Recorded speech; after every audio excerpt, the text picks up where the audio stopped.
ભારતની ડેરી ઉદ્યોગમાં પ્રખ્યાત કંપની અમૂલે અમેરિકામાં પોતાનો પરચમ લહેરાવી દીધો છે. હવે યુરોપમાં પણ પ્રોડક્ટ લોન્ચ કરવાનું મન બનાવી લીધું છે. એટલું જ નહીં, આની સાથે કંપનીએ પોતાનું સંપૂર્ણ પ્લાનિંગ અત્યારે જાહેર કર્યું છે. હવે આમાં ખાસ વાત એ છે કે અમૂલ કંપની યુરોપના બે સૌથી મોટા દેશ ફ્રાન્સ અને જર્મનીમાંથી શરૂઆત નથી કરી રહી, પરંતુ તે યુરોપમાં ડેબ્યુ કરવા માટે એક એવા દેશને પસંદ કરી રહી છે કે એ આખું અમૂલ માટે ગેમ ચેન્જિંગ બની શકે એમ છે.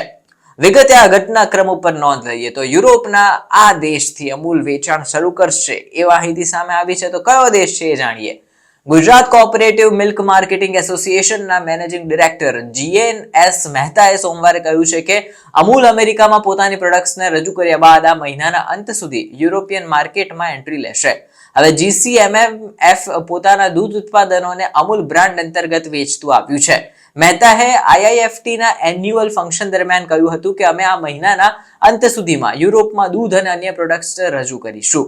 હવે કંપની પહેલા તો સ્પેનમાં ઉત્પાદનો રજૂ કરશે અને પછી યુરોપના અન્ય દેશોમાં તે એક્સપાન્ડ કરવાનું મન બનાવીને બેઠી છે. તેમણે એમ પણ કહ્યું હતું કે ભારતીય દૂધ ઉદ્યોગ અન્ય દેશોમાં નોન ટેરિફ અવરોધોનો સામનો કરી રહ્યો છે અને તેને દૂર કરવાથી નિકાસ વધારવામાં મદદ પણ મળી શકશે. મહેતાએ કહ્યું કે માર્કેટમાં અમારા માટે તકો ઊભી કરવાનો અત્યારે પ્રયાસ કરો. દેશમાં 10 કરોડથી વધુ પરિવારોની આજીવિકાનું સાધન દૂધ છે અને મોટા ભાગના ઉત્પાદકો નાના અને સીમાંત ખેડૂતો જ છે.